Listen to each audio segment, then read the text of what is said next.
ओम शांति। आज बाबांकर 19 अगस्ट 2026 प्रातः मुरली बाबा कहउछंती मीठे बच्चे तुमको वर्तमान आत्मिक कारोबार करिबाकू हेबा। आत्मा भावी सब कर्म कले आत्मा निर्विकारी होई चली थाए। तुमको वर्तमान आत्मिक कारोबार करिबाकू हेबा। आत्मा भावी सब कर्म कले आत्मा निर्विकारी होई चली थाए। प्रश्न अछि स्वर्गर संपत्ति नेबार एवं स्वर्गरे उच्च पद पाइबार आधार कौन? स्वर्गर संपत्ति नेबार एवं स्वर्गरे उच्च पद पाइबार आधार कौन? उत्तर ब्रह्मा कुमार कुमारी होई गले स्वर्गर संपत्ति मिली जीव, किंतु उच्च पदर आधार हेला पाठ पढ़ा। जदि बाबांकर होई भल भावरे पाठ पढ़िले संपूर्ण पवित्र हेले तेबे राजपद मिली थाए। केही केही पूरा पढ़ु नाहंती, कर्म बंधन अछि, पूरा पवित्र होई नाहंती एवं शरीर छाड़ी देले तेबे प्रजारे भी साधारण पद पाइबे। ओम शांति। आत्मिक संतान मानकु आत्मिक पिता बुझाउछंती एठारे आत्मिक कारोबार चलीछि, बाकी सारा दुनिया रे दैहिक कारोबार रहिछि। वास्तव रे कारोबार चले आत्मा मानकर। आत्मा ही एही शरीर द्वारा पढ़े चाले विकर्म करे, एथिपाई पतित आत्मा पाप आत्मा कुहा जाए।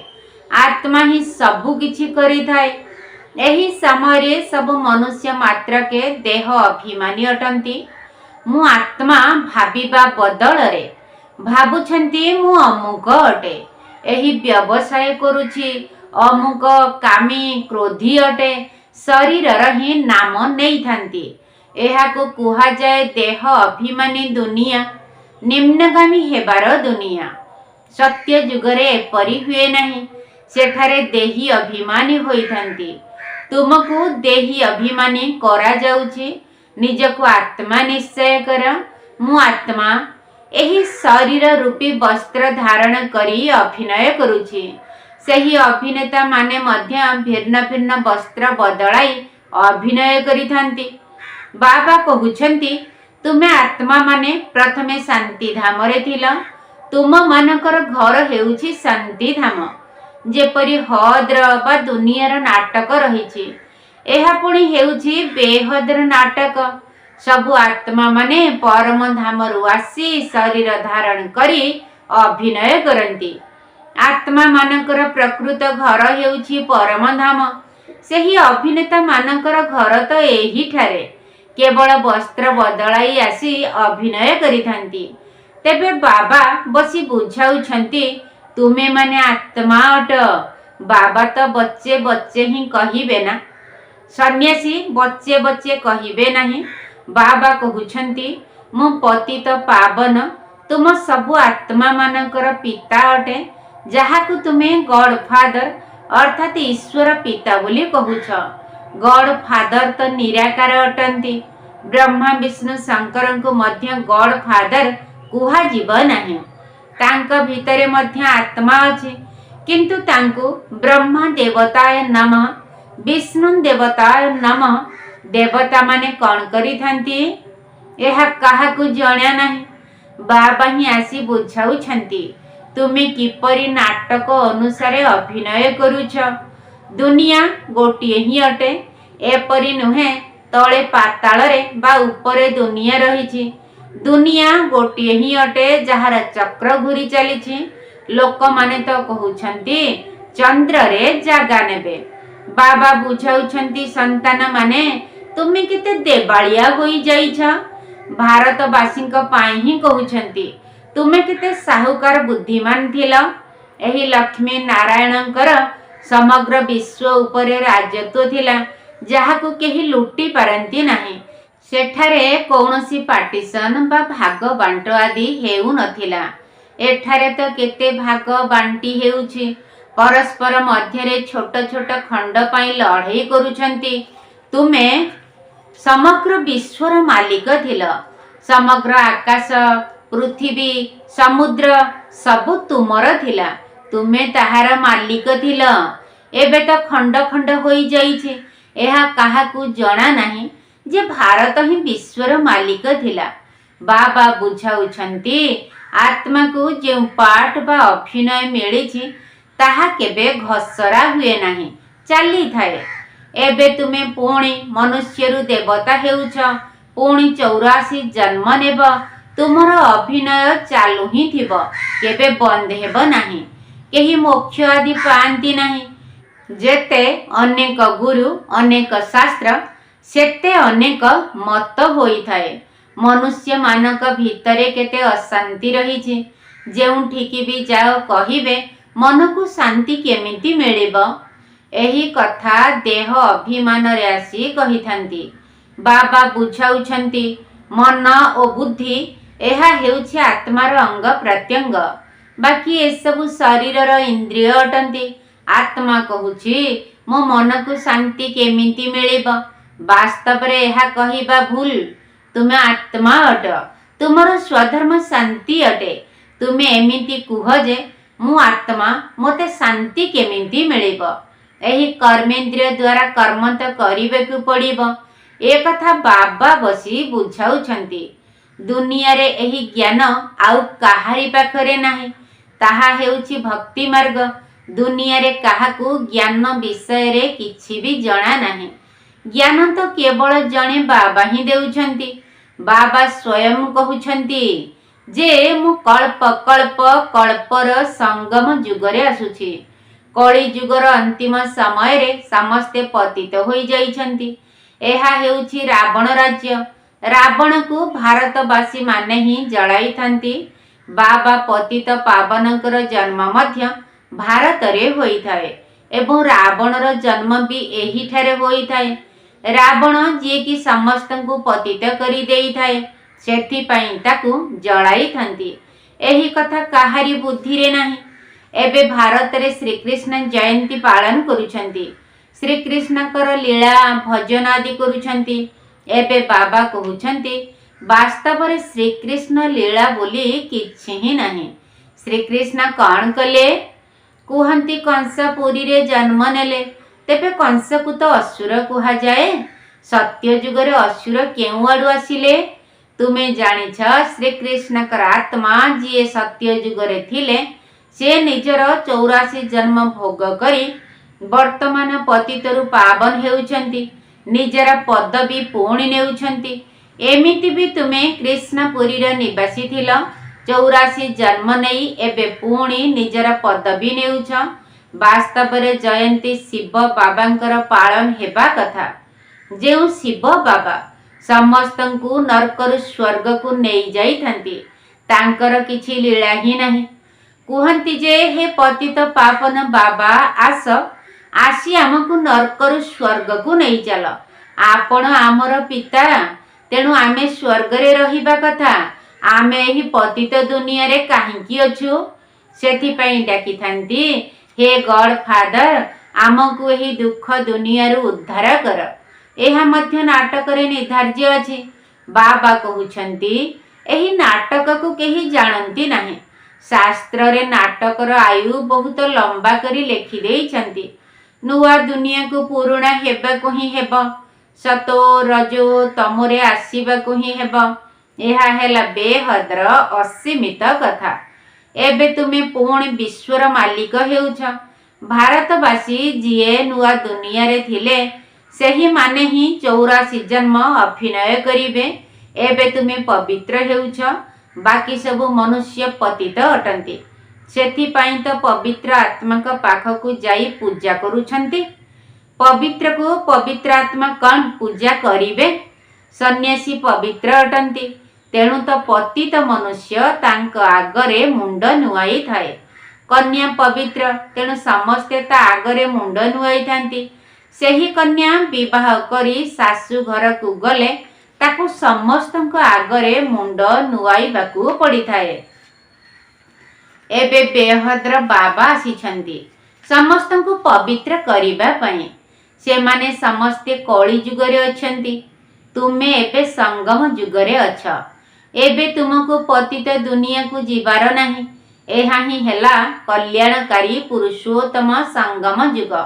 ବାବା ଆସି ସମସ୍ତଙ୍କର କଲ୍ୟାଣ କରୁଛନ୍ତି। ତୁମେ ଏବେ ଶ୍ରୀକୃଷ୍ଣ ଜୟନ୍ତୀ ପାଳନ କରିବ, ନହେଲେ ଲୋକମାନେ ଭାବିବେ ଏମାନେ ତ ନାସ୍ତିକ ଅଟନ୍ତି। ନାସ୍ତିକ ବାସ୍ତବରେ ତାଙ୍କୁ କୁହାଯାଏ ଯେଉଁମାନେ ବାବାଙ୍କୁ ଏବଂ ରଚନାର ଆଦି ମଧ୍ୟ ଅନ୍ତକୁ ଜାଣନ୍ତି ନାହିଁ। ଏହି ସମୟରେ ସମସ୍ତେ ବାପ ଛେଉଣ୍ଡ ଅନାଥ ହୋଇଯାଇଛନ୍ତି। ଘରେ ଘରେ ଝଗଡ଼ା, ଜଣେ ଜଣକୁ ମାରିବାକୁ ଡେରି କରୁନାହାନ୍ତି। ସେଥିପାଇଁ ଏହାକୁ ନାସ୍ତିକ ମାନଙ୍କ ଦୁନିଆ କୁହାଯାଉଛି। ଯେଉଁଠାରେ ବାବାଙ୍କୁ ଜାଣିନାହାନ୍ତି, ତୁମେ ବାବାଙ୍କୁ ଜାଣିଛ। ଏବେ ତୁମେ ବୁଝୁଛ ଯେ ଆମେ ପଥର ବୁଦ୍ଧି ଥିଲୁ, ବାବା ଆସି ଆମକୁ ପାରସ ବୁଦ୍ଧି କରୁଛନ୍ତି। ଆଉ କିଛି କଷ୍ଟର କଥା ନାହିଁ। ବାବା କେବଳ କହୁଛନ୍ତି ଗୋଟିଏ ଘଣ୍ଟା ପଢ଼, ନିଜକୁ ଆତ୍ମା ଭାବି ମୋତେ ମନେ ପକାଅ। ଶରୀରକୁ ମନେ ପକାଇବ ତ ଲୌକିକ ସମ୍ବନ୍ଧୀ ମାନେ ମନେ ପଡ଼ିବେ। ଦେହୀ ଅଭିମାନୀ ହେଲେ ମୁଁ ମନେ ପଡ଼ିବି। ଏହା ତ ପତିତ ଦୁନିଆ। ବିଷୟ ସାଗରରେ ଉବୁଟୁବୁ ହେଉଛନ୍ତି। ବିଷ୍ଣୁକୁ କ୍ଷୀର ସାଗରରେ ଦେଖାଇଥାନ୍ତି ନା, କୁହନ୍ତି ସେଠାରେ ଘିଅର ନଦୀ ବହିଥାଏ। ଏଠାରେ ତ କିରୋସିନି ବି ମିଳୁନାହିଁ। ଅନ୍ତର ରହିଛି ନା। ତେବେ ତୁମ ପିଲାମାନଙ୍କୁ କେତେ ଖୁସି ହେବା ଉଚିତ। ବାବା ହିଁ ନାଉରିଆ ନା, ଗାୟନ କରନ୍ତି ନୌକା ମୋର ପାରି କରିଦିଅ। ଏମାନେ ସବୁ ହେଲେ ନୌକା, ନାଉରିଆ ଏକ ବାବା ଅଟନ୍ତି। ଏହି ଶରୀରକୁ ଏହିଠାରେ ହିଁ ଛାଡ଼ିଦେବ।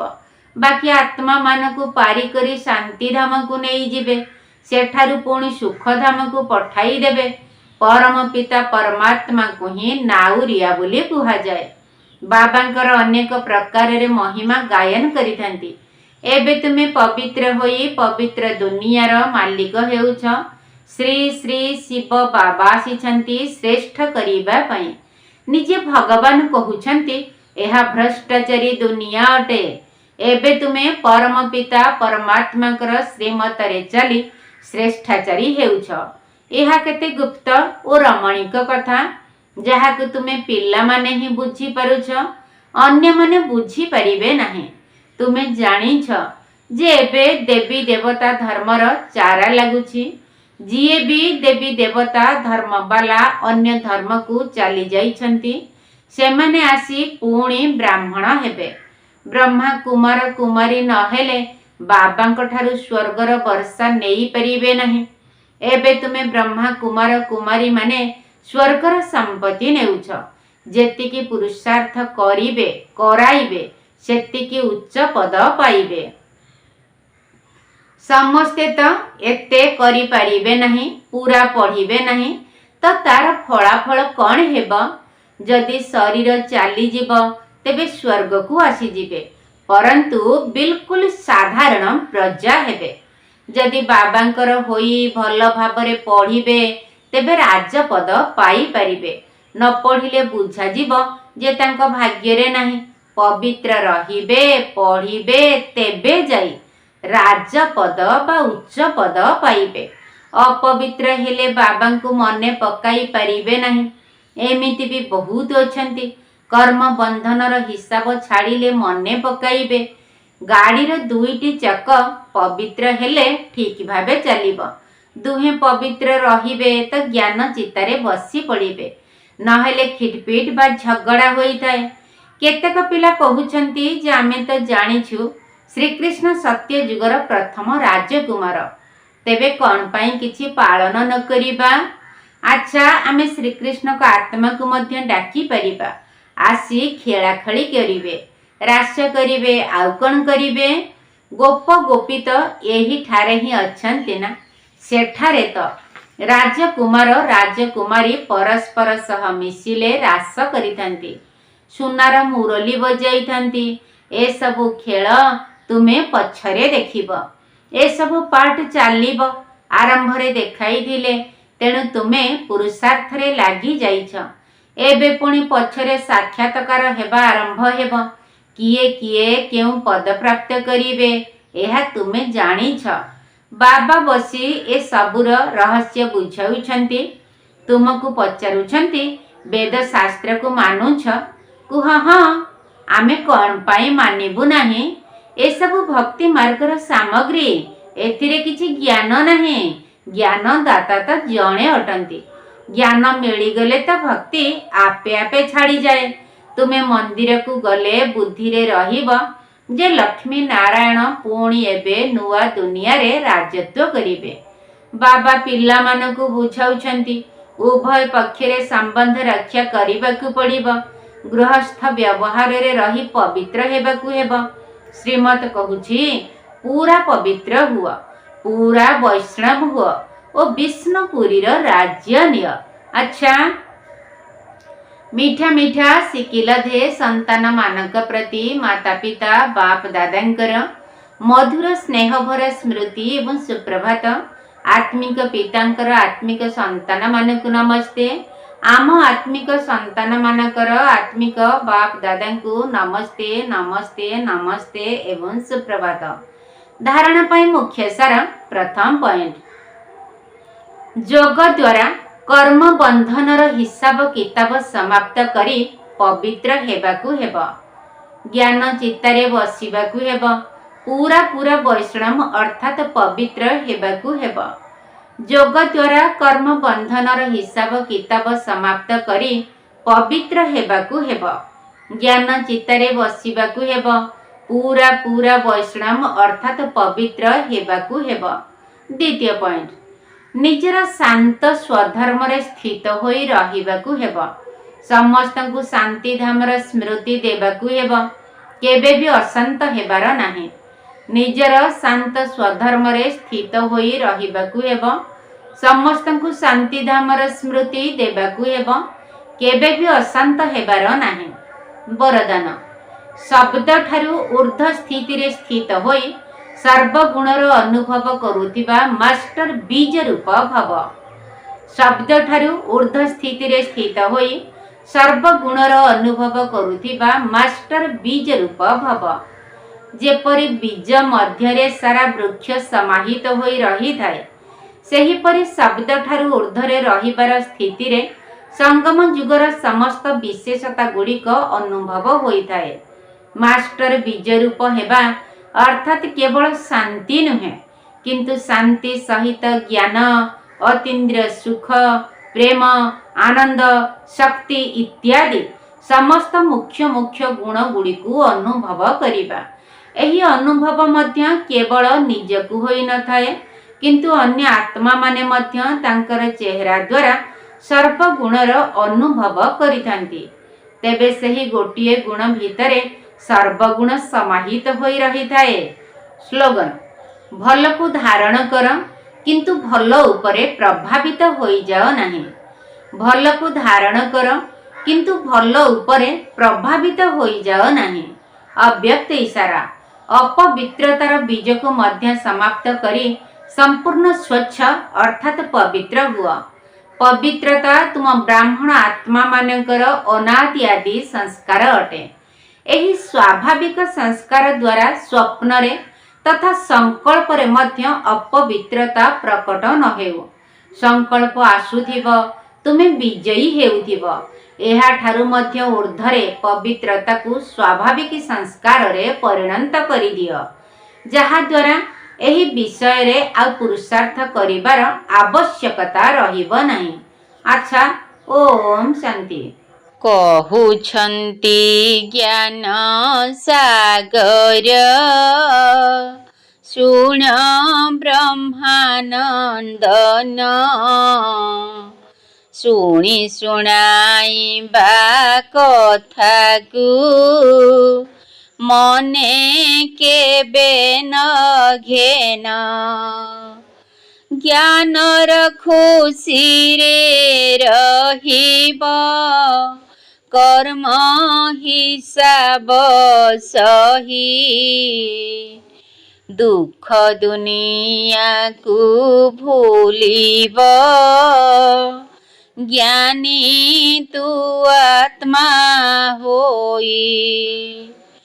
କ୍ରୋଧ କର ନାହିଁ କେବେ ହେଁ, ମିଥ୍ୟା କଥାକୁ ନେଇ। जगत कल्याण कर हे बाबा श्रीमत पाई। ब्राह्मण आत्मार सुरक्षा बाबा करंती सदा। ध्यान देउथिब सर्वदा न हेउ अपनिंदा। लक्ष्य को स्मृति रे रखी हे कर श्रेष्ठ कर्म। शृंखलित हेब इंद्रिय रही आत्मा अधीन। लक्ष्य को स्मृति रे रख हे करी श्रेष्ठ कर्म। शृंखलित हेब इंद्रिय रही आत्मा अधीन। संगम जुगरे पाइछ तुमे दुई मुकुट। दायित्व संपन्न होइब हेले शुद्ध पवित्र। सिंहासन आउ मुकुट त्याग करिब नाही। कर्मेन्द्रिय कर्मचारी जे कथा मानिबे नाही।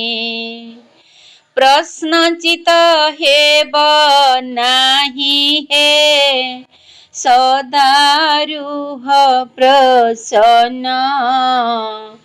दुर्बल संकल्प दूरेई कर श्रेष्ठ चिंतन। प्रश्नचित हेब नाही हे सदा रुह प्रसन्न। दुर्बल संकल्प दूरेई कर श्रेष्ठ चिंतन। कहुछन्ति ज्ञान सागर शुण ब्रह्मानंदन। शुणी शुणाइबा कथा को मने केबे न घेन।